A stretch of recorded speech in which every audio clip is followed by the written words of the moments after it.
Welcome back to another episode of Connecting Pathways. In the previous episodes, we learned about the emotion fear and how to deal with it effectively.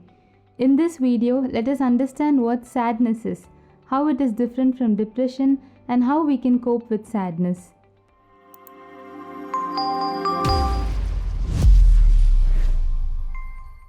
Sadness is a feeling of emotional pain or sorrow. It can be caused by loss, like losing a loved one, or more general life stresses like moving to a new city or losing your job.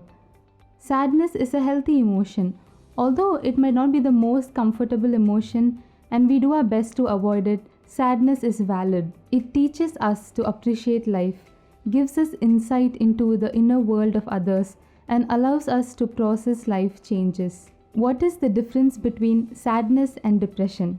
Sadness is a temporary emotional state, usually triggered by a specific event, while depression is a mental health disorder that persists for an extended period of time and it significantly impairs our daily functioning. Depression impacts various areas of our life. It disrupts our sleep, appetite, and concentration. If you would like to learn more about depression, you can check out our video on depression. Behind every emotion, including sadness, lies fascinating interplay of biological processes. Understanding the biology behind sadness can provide insights into why we feel the way we do. Serotonin is a neurotransmitter in the brain, and during periods of sadness, the serotonin levels tend to decrease, and this can contribute to feelings of low mood and a general sense of sadness. The brain's reward system involves the release of dopamine, and that is linked so much to feelings of pleasure and motivation. In sadness, this reward system becomes dysregulated, and this leads to a diminished sense of pleasure and reduced motivation. This can contribute to the inability to experience joy and decreased interest in activities that we once enjoyed. How do we deal with sadness?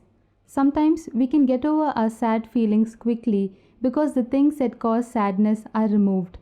For example, if your sadness was caused by a disagreement with a loved one, the sadness disappeared when you've made peace with them. But sometimes, some of the things that causes us sadness continues, like a difficult situation at home or the loss of a loved one.